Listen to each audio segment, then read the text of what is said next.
Pode ir? Bom dia, tudo bom? Hoje o pessoal está longe, né, para conseguir ver o slide, né? Vocês que estão aqui, vocês não vão conseguir... Ah, vocês estão vendo ali, né? Tá bom, então. Vamos ficar de pé e vamos orar? Um voluntário para orar, para a gente começar hoje. Hein? Um voluntário. Um voluntário para a gente orar hoje. Vamos. Alguém da intercessão, que já veio no óleo mesmo, já estava lá? Vamos.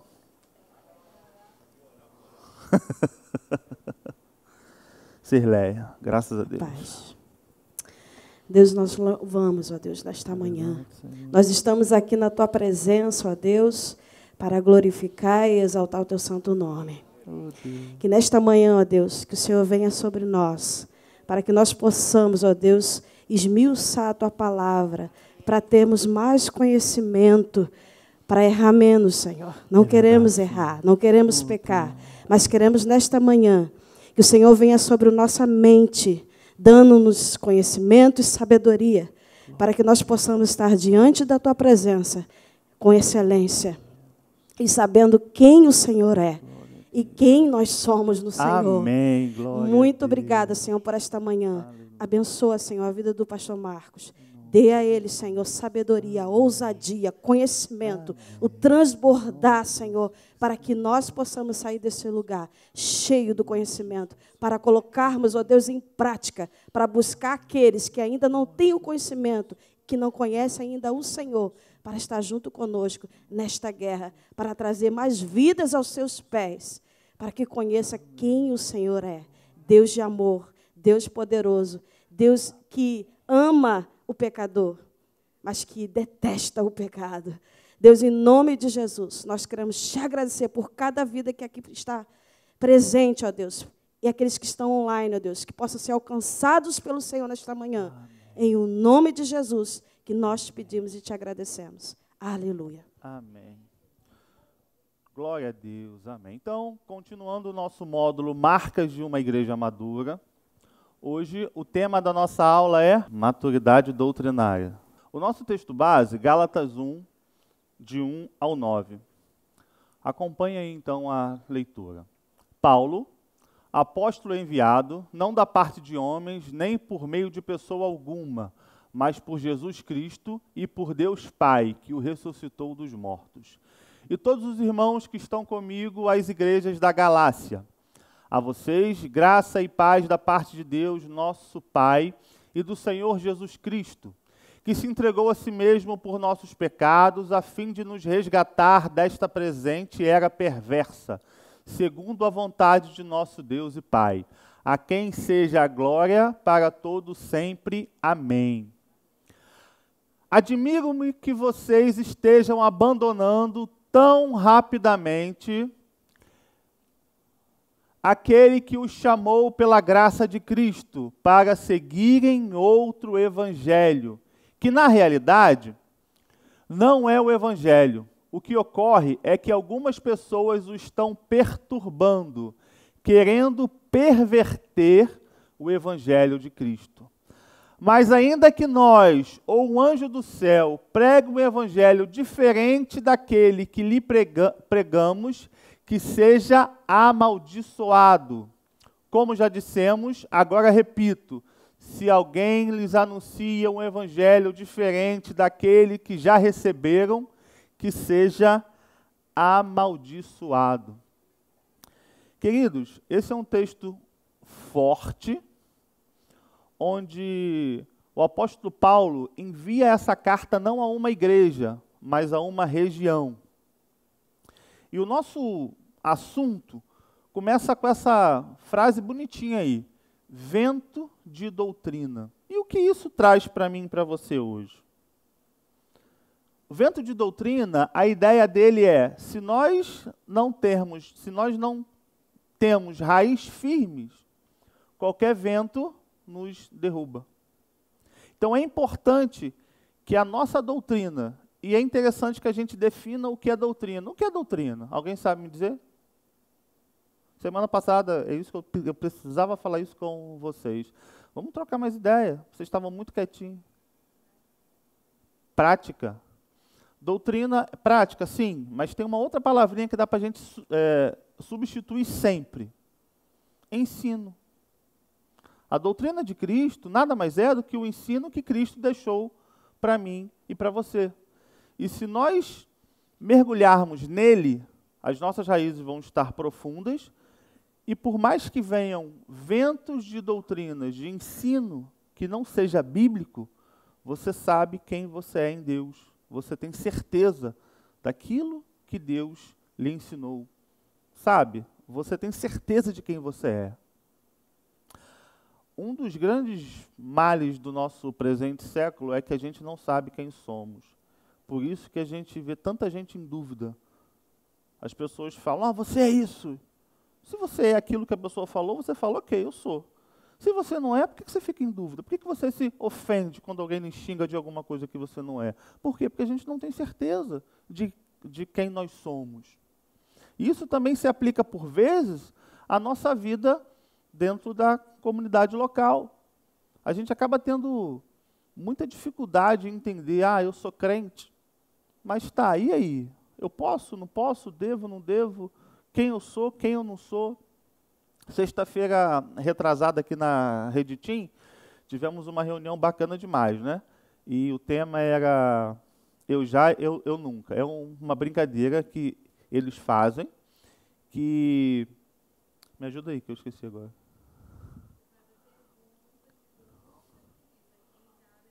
Isso. E assim, a ideia da rede era que 4 pastores respondessem essas perguntas de forma bíblica. E você percebe como que, lógico, são adolescentes ainda, 12, 13, 14 anos, eles ainda não sabem quem são. E é natural, por quê? Porque ainda estão na fase de crescimento. A carta de Paulo à igreja da Galácia, como eu já falei, não é uma igreja, mas é uma região, nos ajuda a refletir sobre essa marca importante de uma igreja madura, que é o quê? Está escrito ali, ó. E não pega não, né? Conhecimento doutrinário. E isso não se dá, ou isso não vai acontecer de um dia para o outro. Isso não vai acontecer. Imagina quando você pensa no seu filho. Ele não passou de um dia para 2 anos em uma semana. Isso teve um tempo. E o amadurecimento doutrinário de uma comunidade, de uma pessoa, também leva tempo. Hoje nós estamos aqui fazendo o quê? Nos aprofundando em um conhecimento bíblico. Nós estamos nos aprofundando no nosso conhecimento acerca de Deus. Hoje nós vamos gastar 1 hora. À noite vamos gastar mais 2. Na célula vamos gastar mais 2. No seu a sós com Deus você vai gastar mais 30 minutos. Segunda, mais 30 terça, mais 30 quarta. E isso vai acontecendo. Não imagine que você vai conseguir se tornar uma pessoa biblicamente, que você conheça aquilo que a Bíblia diz de uma semana para outra. É impossível, é impossível. A Galácia não era uma cidade, mas era uma região. Em Gálatas 1:2, vemos que essa carta não foi dirigida só a uma comunidade local, mas a um conjunto de igrejas próximas. A fundação dessas igrejas aconteceu na segunda viagem de Paulo, entre 49 e 50 depois de Cristo, quando ele permaneceu ali por conta de uma enfermidade. A comunidade cristã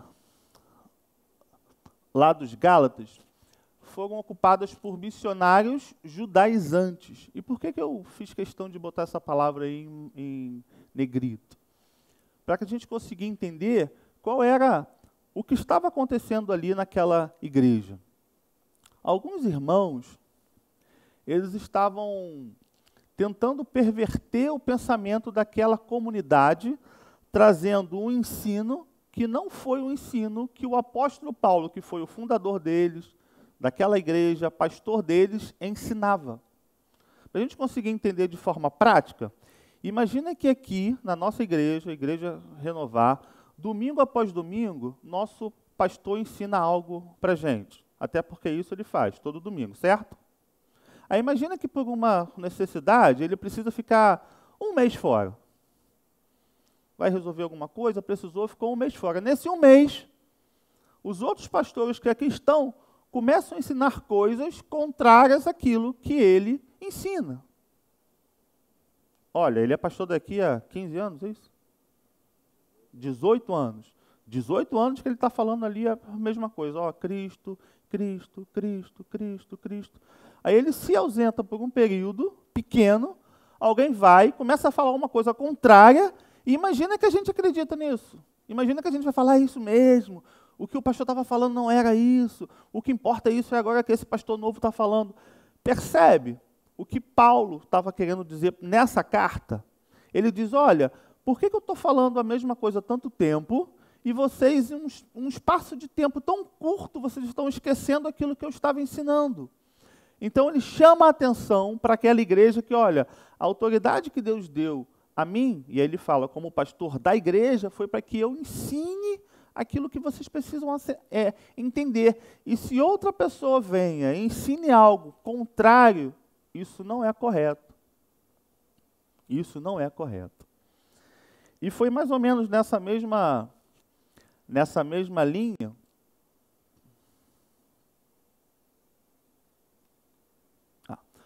o apóstolo mostrou que a fé é superior à lei de Moisés.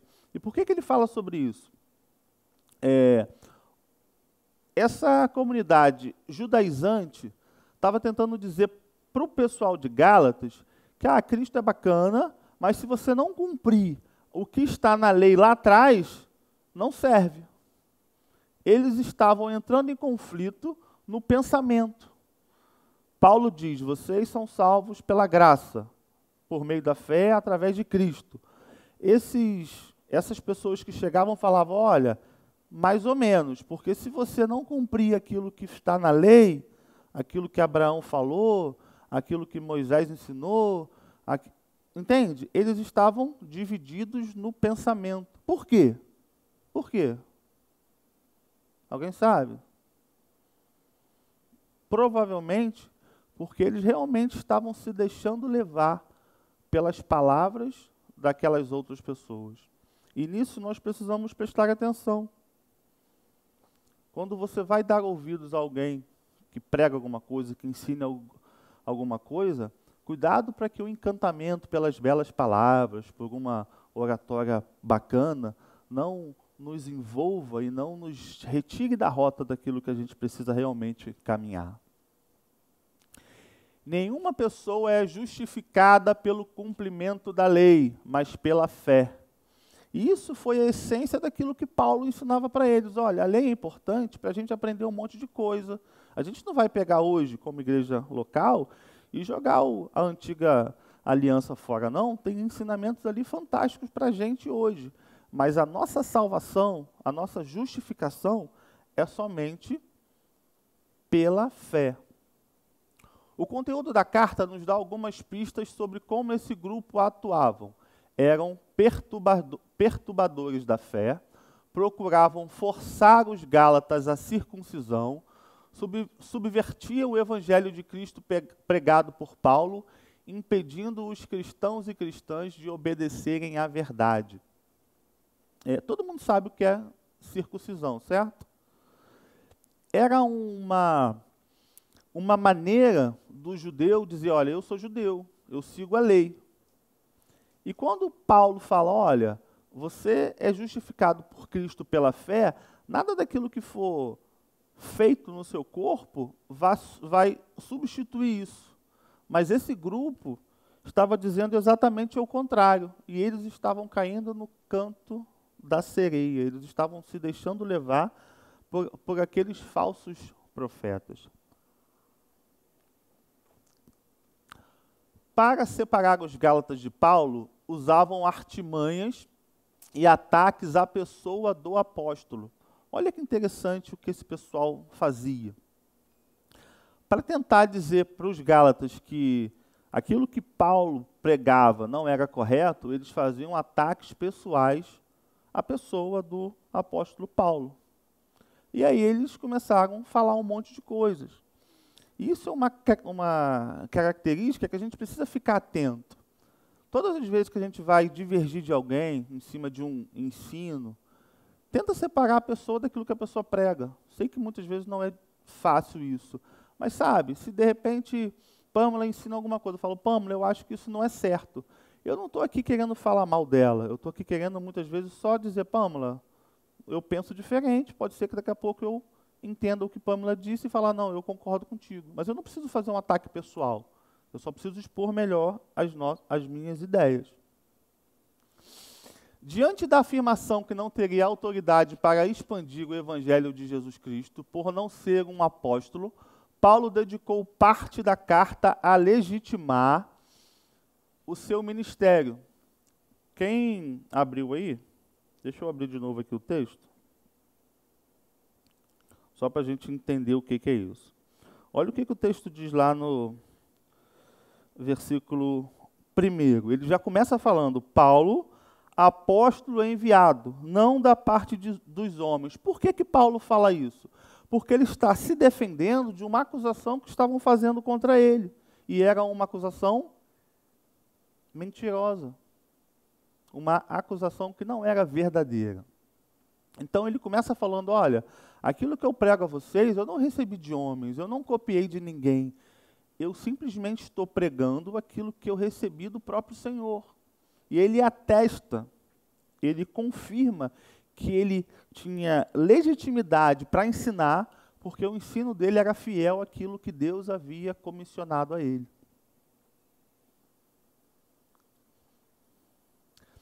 E nessa última frase aí, diz assim, reiterando sua identificação com Jesus através da afirmação, eu trago no corpo as marcas de Jesus. O que Paulo está querendo dizer com isso? Ele está querendo dizer que ele sofreu também perseguições, mas que mesmo assim ele se manteve fiel. Lembra daquela frase que eu disse, ventos de doutrina? Se a gente for tentar entender mais ou menos hoje, para a gente tentar contextualizar, basicamente quando alguém fala para você assim, faz qualquer coisa da sua vida, porque Jesus perdoa tudo. Sabe, pode viver do jeito que você quiser, não se preocupe com mais nada. Sabe aquela frase que muitas pessoas dizem, uma vez salvo, salvo para sempre? E aí as pessoas se enganam achando que porque são crentes, porque um dia levantaram a mão, foram batizados, podem viver a vida do jeito que quiser. E não é bem assim. Para falar a verdade, é totalmente ao contrário. Se você tem dúvida se um dia você realmente se arrependeu, a prova maior de que isso foi real é que você continua se arrependendo dia após dia, porque a vida cristã ela vai ser cíclica, todos os dias, sabe? Todos os dias.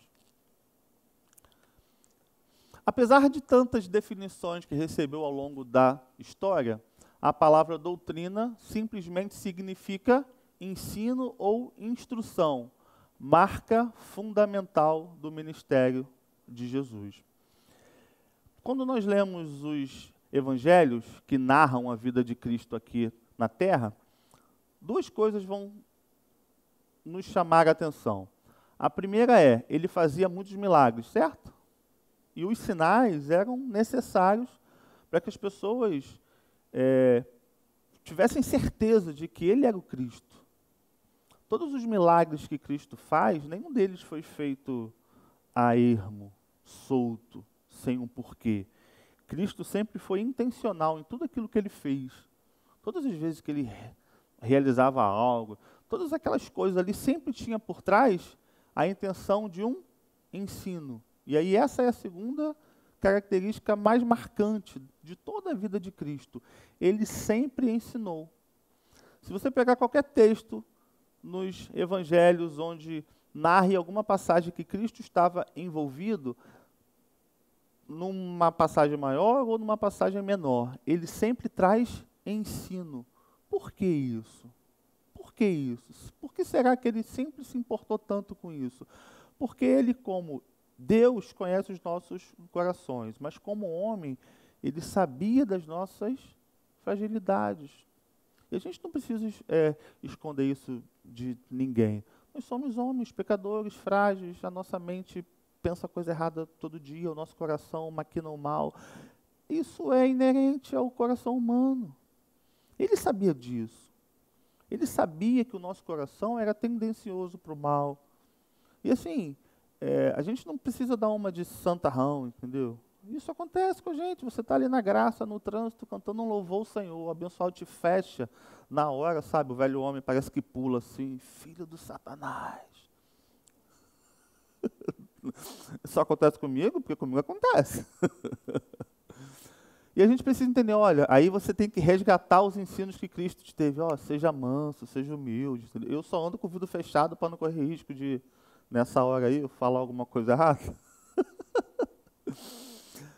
Mas Cristo conhecia os nossos corações. E a gente está na igreja 1 ano, 2 anos, 10 anos, 20 anos, mas acontecem situações na vida que daqui a pouco a gente não se controla. Isso é errado? Lógico que é. Mas isso é inerente ao homem. Nós somos assim. Ninguém é super-homem, ninguém é perfeito. O único homem perfeito que havia na terra foi Cristo. Do resto, todos somos pecadores, sabe? Todos somos, todos somos. A deturpação do Evangelho trouxe diversos problemas àquela comunidade, e esta é uma situação que continua se repetindo na atualidade. Se eu fosse perguntar aqui a vocês, acho que todo mundo aqui conhece alguma pessoa que se diz cristã, que se diz seguidor de Cristo, mas que leva uma vida totalmente desregrada, totalmente torta, totalmente imoral, totalmente, sabe, que engana os outros, que mente, que rouba, que faz um monte de coisa. E que a gente sabe que não é isso, que não foi para isso que Cristo nos chamou. Ou só eu que conheço gente assim. Infelizmente acontece. E a gente precisa entender duas coisas nisso. Primeiro, não é porque a gente aceita Cristo que nós vamos ser perfeitos. Eu até acabei de falar isso. E o segundo ponto é, mesmo nas nossas imperfeições, nós precisamos lutar para sermos melhores seguidores de Cristo dia após dia. E como que a gente vai conseguir fazer isso? Seguindo o caminho de um crescimento doutrinário sadio. Vejamos alguns princípios importantes no caminho do crescimento doutrinário. Diferenciar doutrinas de costumes. Um exemplo muito clássico sobre isso aí era que antigamente você não podia entrar numa igreja, a irmã não podia entrar de calça jeans, porque isso era um pecado horroroso. É doutrina isso? Não, é um costume. Doutrina é um ensinamento que tem uma base bíblica, de modo que se torna uma regra de fé e prática, considerada essencial e inegociável. Costumes, por vezes, são práticas que marcam a identidade de uma comunidade. De repente, até algum costume daquele povo mesmo, sabe? Daquela região, daquelas pessoas ali. E a gente precisa entender o que a Bíblia diz que a gente não pode fazer, a gente não pode. E aquilo que a Bíblia não diz nada, a gente não pode falar, entendeu? Por exemplo, imagina se a gente fosse proibir hoje, como eu já disse, uma mulher entrar no culto. Eu já presenciei numa certa igreja, muitos anos atrás, porque eu já sou velho também, aposto, sou novinho, mas não, quarentão já. A igreja tinha um monte de saia lá para as pessoas, visitantes e tal, que chegassem, eles botavam uma saia lá, porque eles achavam que não poderia, que era errado e tal. Oi.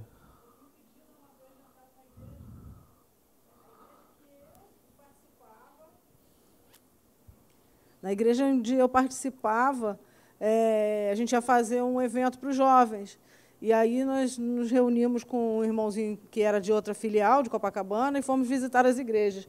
Quando nós chegamos em determinada igreja, o pessoal impediu eu e a irmã que estava com a gente de entrar, porque a gente estava de calça. Aí. E igreja da mesma denominação. Aí. Olha aí. Quer dizer, é um absurdo em todos os aspectos, né? E eu tinha até levado véu. Levado véu também. Porque antigamente também tinha véu, né? Oh, Deus. Tem ainda, né? Segundo ponto, julgar o que se ouve. É nossa tarefa julgar o que ouvimos, no sentido de analisar. Nem tudo que se fala em nome de Deus e da Bíblia é realmente bíblico. Então, assim, vocês não vão estar cometendo pecado algum se quando vocês chegarem em casa, entrarem no link que o apóstolo mandou para todo mundo aí, ouvirem de novo a aula, anotarem e falarem assim, pastor Marcos hoje errou nisso, nisso, nisso. Se realmente estiver errado, vocês estão certos. A Bíblia diz para a gente julgar aquilo que a gente ouve. Mas prestem atenção nisso. Qual deve ser o parâmetro desse julgamento? Aquilo que eu penso? Aquilo que eu entendo que é certo? Aquilo que a minha esposa diz que é certo? A gente precisa entender que esse parâmetro sempre tem que ser o parâmetro bíblico. E aí eu vou te fazer uma pergunta.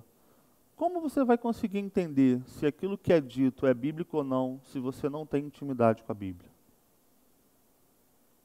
Como que a gente vai conseguir entender se aquilo que eu estou falando hoje, se aquilo que o apóstolo vai pregar mais tarde, se aquilo que o pastor Jorge falou nas últimas aulas, como eu vou dizer se aquilo é bíblico ou não, se sinceramente minha Bíblia tem tanto tempo que eu nem abro, que eu nem sei por onde ando?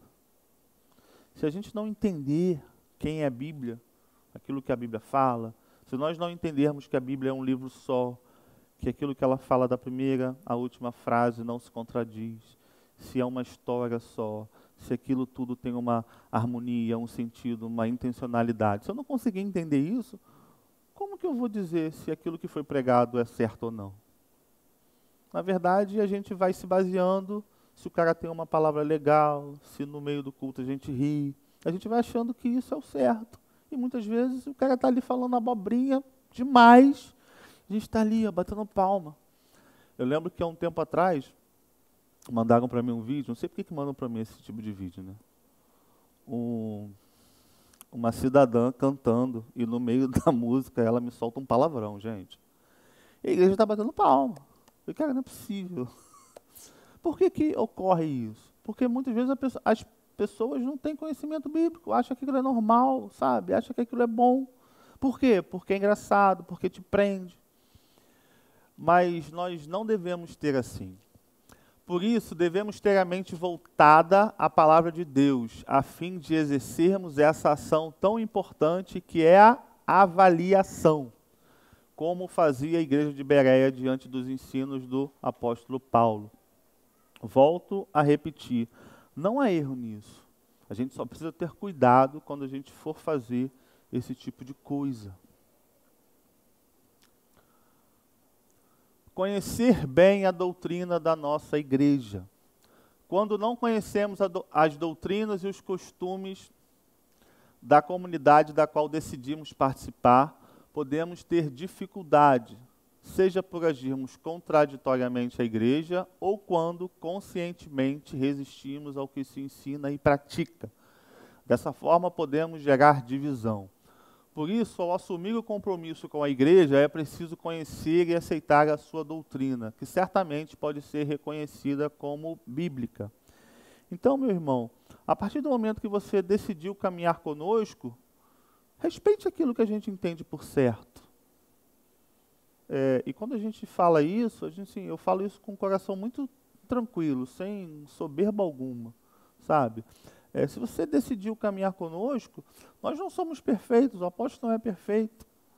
Nós não somos, mas nós temos um coração voltado para aquilo que a Bíblia diz que é o certo. E a gente tenta agir de acordo com a nossa interpretação bíblica da melhor forma possível.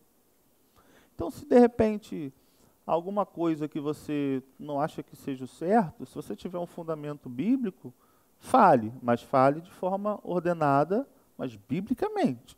Não vem querer falar, eu acho, que o apóstolo vai te pegar, que eu conheço. Por quê? Porque aquilo que ele não faz porque ele acha. Não sei se eu estou conseguindo ser claro naquilo que eu quero falar. Todas as vezes que o apóstolo chega aqui e ensina algo, eu tenho certeza que ele não está ensinando porque aquilo veio na mente dele naquele momento. Quando ele vem aqui pregar, pergunta a ele quanto tempo ele demora para poder preparar aquilo ali. Ele não está em casa, acabou o almoço, pegou a Bíblia, esse texto aqui e tal. Não, e até porque ele fala sempre isso, gente, passa a semana toda pensando, ele sempre fala sobre isso. Isso tudo demanda tempo. Demanda tempo. Ele não vem aqui falar de algo que ele está falando porque ele acha, mas não, porque ele estuda. A gente precisa entender que todas as vezes que nós somos alimentados pela palavra, aquilo faz parte do nosso crescimento. Eu sempre falo uma coisa, você pode até lembrar, pensa aí, na comida mais gostosa que você comeu no último mês. Pensa aí, comida mais gostosa, sabe? Aquela melhor comida que você comeu. Você está vivo por causa dela? Não. Você está vivo pelo seu pão com café todo dia lá, pelo aquele arroz com ovo, aquele feijão requentado de 3 dias que você comeu. É isso que te mantém de pé. É isso que te mantém de pé. É o alimento cotidiano, todos os dias. E na nossa vida com Deus não pode ser de forma diferente. Por que muita gente, como eu disse lá no início, é balançada pelos ventos de doutrina? Porque a pessoa não tem base. Ela se alimenta na célula, se alimenta no culto, e fora isso, nada. Não, sabe, não pratica nada, não lê, não ora, não lê um livro, não faz nada. Isso é difícil da gente conseguir ter uma vida cristã balanceada desse jeito. Conhecer quem vem em nome de Deus. Paulo escreve lembrando que ele era um apóstolo levantado por Jesus, e não da parte de homens, nem por intermédio de homem algum.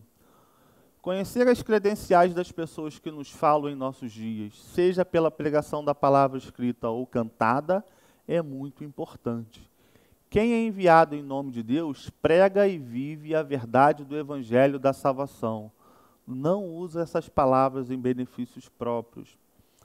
É interessante quando ele fala aí da palavra escrita ou cantada. É uma coisa que hoje, em nossos dias de tecnologia, a gente tem acesso a muita coisa, né? YouTube e tal, o pessoal manda zap pra gente com, escuta essa música aqui, escuta essa pregação aqui. E muitas vezes a gente está ouvindo pessoas que a gente nem sabe quem são. A gente precisa entender.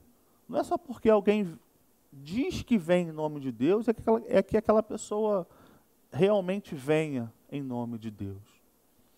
E aí a gente precisa prestar atenção nisso, nas letras das músicas que a gente canta. Não é porque ela tem um selo de gospel, não é porque foi feito por uma gravadora e tal, que seja gospel, que aquilo ali é uma palavra de Deus, e que aquilo seja sadia, que aquilo seja bom. Tem uma música muito famosa aí, e não é bom citar o nome, né, porque está indo para a internet, mas que fala sobre um sentimento de revanche, né? Acho que vocês vão saber qual música que eu estou falando. Que quando Jesus virar a sua vida, você vai estar no palco e tal, sabe do que eu estou falando, né? Cara, essa música não tem nada de evangelho, de Cristo. Muito pelo contrário, o evangelho nos fala em perder para ganhar, sabe? Entender que aqui é só passageiro, que a gente precisa servir o irmão, considerar o outro maior. Essas músicas que falam sobre só ganhar, só ganhar, só ganhar, isso não nos leva a um conhecimento bíblico. Muito pelo contrário, isso pode nos levar para longe de Deus. E um outro aspecto também hoje, como a gente tem muito acesso aí a YouTube e tal, cuidado com as pregações que você ouve. Não estou aqui de forma alguma falando que você não deve ouvir. Ouça, mas ouça pessoas que você sabe quem são. Sabe, pessoas que você consegue pelo menos identificar na vida da pessoa, se ela tem um fruto legal, se aquilo que ela prega é verdade, se ela vive aquilo que ela prega. Cuidado com quem você dá ouvidos. Porque, senão daqui a pouco a gente está ouvindo um monte de gente falar um monte de coisa, aí você chega para o seu líder de célula, me ajuda nisso. Ele vai falar, olha, faz assim, assim, assado. Não, mas fulano de tal lá falou que eu tenho que fazer isso e isso. Aí o cara vai falar assim, mas fulano de tal quem? Não, é um pastor lá do YouTube, o cara nem te conhece, nem sabe quem você é, nunca te viu.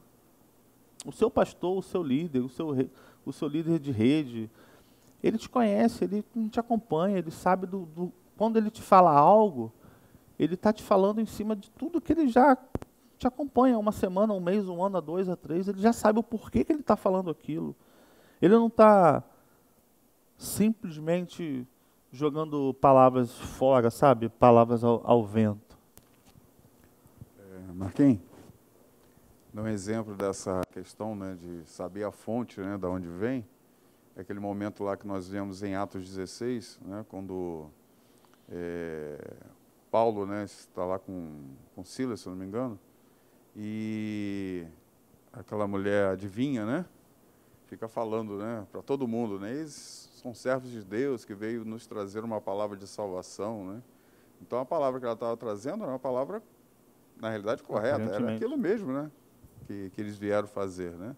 Mas a fonte, né, a fonte era questionável, né, totalmente questionável. E o Paulo chega em determinado momento que ele quebra com aquela situação, né. É exatamente o que você está falando, né, identificar também a fonte, né, mesmo que a palavra seja legal, identificar a fonte que está vindo, né. Falando sobre isso, eu estava escutando uma pregação essa semana. Estou falando sobre pregação, mas eu sei quem é a pessoa que estava pregando. Ele estava falando de um texto de Mateus. Ele estava falando o seguinte: não tem jeito. Todos nós somos como se fôssemos árvores frutíferas. Todos nós. Uma hora nós vamos dar um fruto. E esse fruto vai dizer para a gente quem, ou melhor, vai dizer para as pessoas quem somos. Porque não tem como. O fruto que a gente dá é aquilo que nós somos. Se você é uma pessoa... Se você tem em casa um pé de manga, ele não dá uva. Você vai dar aquilo que você é, entendeu? Então, quando você está em dúvida sobre alguma pessoa, espera um pouquinho, porque ela vai dar fruto. Nenhuma árvore, na época de dar fruto, consegue reter o fruto. Ela não tem capacidade, ela vai dar o fruto. Isso é da natureza dela. Uma hora esse fruto tem que vir à tona. Então, pelos frutos, a gente consegue reconhecer quem são as pessoas, né? A maturidade doutrinária vem com o desejo de aprender mais sobre a fé, vem com a convivência com pessoas cristãs maduras e equilibradas, e, acima de tudo, pelo conhecimento da palavra de Deus. Ao nos dedicarmos a conhecer mais sobre os princípios da nossa fé, contaremos com a ação do Espírito Santo nos ajudando a discernir o que não procede de Deus. E é interessante essa frase, porque tem gente que acha que o conhecimento bíblico está desassociado à intimidade com o Espírito Santo. E isso não existe. É lógico que você, quando você lê um texto, se você também for achar que tudo aquilo que está na sua mente sobre aquele texto é o Espírito que está te incentivando, cuidado, porque pode ser que você esteja pensando coisa que não é certa. Por isso que existem, como o próprio texto fala aí, né, pessoas maduras, pessoas equilibradas. Andem com pessoas que falem sobre as coisas do reino. Com pessoas, sabe, que tenham assuntos sobre as coisas do reino, que falam sobre a Bíblia, que ensinam sobre a Bíblia. Caminhe com pessoas que vão te incentivar a estar mais perto de Deus. Isso não é errado, muito pelo contrário, isso é sadio. Crie essa cultura, sabe, de se alimentar mais da palavra de Deus. Lê um texto, não entendeu, procure ajuda. Procure seu líder, seu pastor, procure alguém. Hoje em dia nós temos a internet que, meus irmãos, é uma bênção. Vá procurar ali explicações para aquele texto que você leu. Tem muita gente boa explicando muita coisa boa. Mais uma vez, tome cuidado. Tem muita gente também falando abobrinha demais aí. Mas sabe, se alimente. Corra atrás do seu conhecimento bíblico. E aí o texto termina falando assim: contaremos com a ação do Espírito Santo nos ajudando a discernir o que não procede de Deus. E a nossa intimidade também bíblica precisa estar associada com a nossa intimidade com o Espírito Santo. Você lê a Bíblia, excelente, leia, mas você ora também.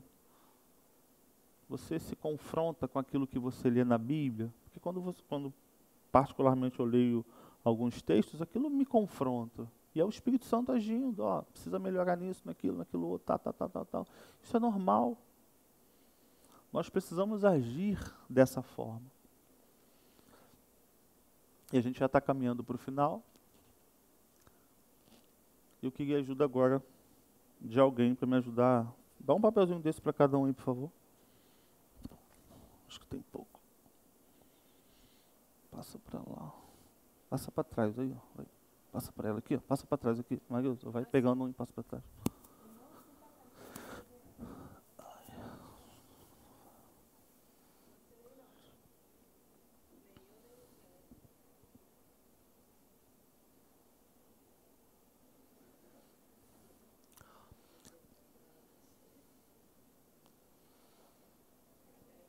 Todo mundo já pegou?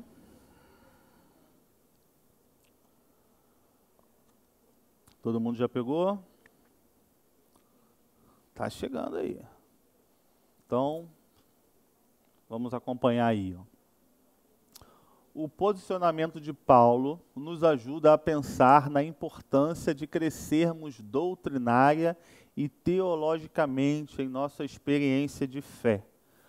Quando nos deparamos com ensinos que confrontam a nossa crença e a palavra de Deus e não condizem com a mensagem de Jesus, é preciso ter conhecimento de Deus e maturidade para não se deixar levar por eles e nem permitir sua disseminação no meio da igreja.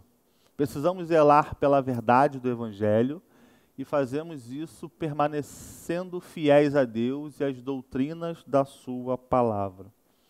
E olha que interessante essa conclusão. Ela nos chama à responsabilidade de todas as vezes que eu e você estivermos de frente a um ensino que não seja doutrinariamente certo, o que o texto fala para a gente fazer? Fazer o quê? Confrontar aquilo. Não, gente, pelo amor de Deus, não é briga. Mas imagina, seu irmão falou alguma coisa que você percebeu que não é correto, chega nele e troca uma ideia com ele. Estou falando para você começar a gritar e ir para a internet e falar mal do cara, não.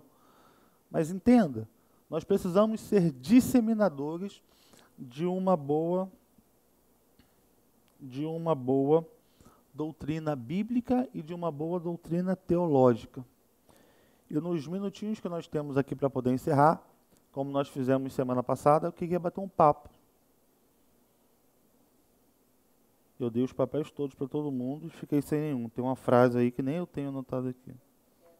Calma aí que eu tenho aqui. Não, eu tenho aqui.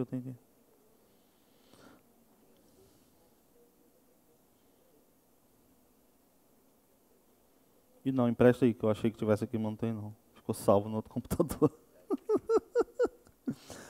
Olha aí, ó, para conversar. Em que espaços da igreja aprendemos sobre doutrinas? Primeira pergunta. E segunda pergunta, como fazer mais conhecidos os princípios doutrinários? E aí? A gente tem 3 minutinhos para a gente falar sobre isso. Hein? Vamos falar sobre a nossa igreja, assim, aqui. Hoje não é um espaço que a gente aprende sobre isso? Não é? Aqui não é. Os cultos, as redes, o discipulado pessoal, quando você senta ali com o seu líder e tal, e troca uma ideia com ele, quando você senta com o seu liderado e pega a Bíblia e expõe. Todos esses momentos nós estamos fazendo o quê? Disseminando ensino. Lembra que eu falei que doutrina também é ensino? É porque tem vezes que a gente acha que essa palavra doutrina é uma palavra pesada, né? Mas não, é um ensino. Então, que a gente possa entender que todas as vezes que nós nos reunimos como igreja, ou você, o seu líder ali, quando vocês se reúnem para um discipulado, vocês são igreja. Na sua rede, na sua célula. Dê importância a todos esses momentos. Por quê? Porque em todos eles, o reino de Deus está sendo expandido. Nós estamos aprendendo mais sobre o reino. E a segunda pergunta é como fazer mais conhecidos os princípios doutrinários? E aí eu queria que você não respondesse essa pergunta pensando na igreja como comunidade, mas pense em você. Sabe, o que você pode fazer dentro do seu campo de atuação? O que você consegue fazer para expandir mais os ensinos de Deus, de Cristo? De repente de repente você posta tanta coisa na internet, mas de repente você não posta um versículo, uma explicação. Sabe, comece a fazer ações que você consiga espalhar um pouco mais sobre o reino de Deus e aquilo que Ele tem para nós. Amém? Alguém tem alguma dúvida? Alguém quer falar alguma coisa? Alguém quer... Não? Todo mundo quietinho? Isso é sinal de duas coisas. Ou que vocês entenderam tudo, ou então que não entenderam nada.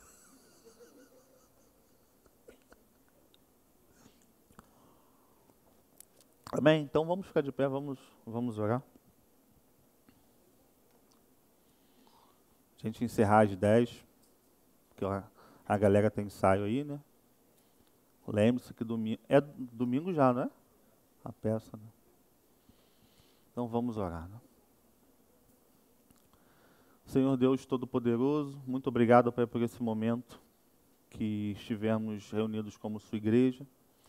Que, ó Pai, a Tua palavra, que nunca volta vazia, que ela possa encontrar, Senhor, um local receptivo nas nossas mentes, nos nossos corações, Senhor. E que esse amor pela palavra seja algo crescente, ó Pai, em toda a nossa caminhada. Que em toda a nossa história de vida nós possamos entender que conhecer a Ti é aquilo de mais importante que nós podemos fazer nesse mundo. Porque aqui viveremos por pouco tempo, mas que essa vida seja uma preparação para quando, a partir do momento da nossa morte nesse mundo, nos encontrarmos contigo, Senhor. Poderemos viver de forma plena, Senhor, aquilo que Tu tens para cada um de nós, Senhor. Ó Deus, que a certeza de que um dia nos encontraremos contigo, que essa certeza possa encher o nosso coração de alegria, de esperança, que isso possa nos fortalecer, Senhor, nos momentos de angústia, nos momentos de incerteza, Senhor. Ó Deus, e que em todos os momentos da nossa vida, que tenhamos a certeza de que nunca estaremos só, porque o Teu Espírito estará sempre conosco, Senhor. Falamos contigo em nome do Teu Filho amado Jesus. Amém. Glória a Deus.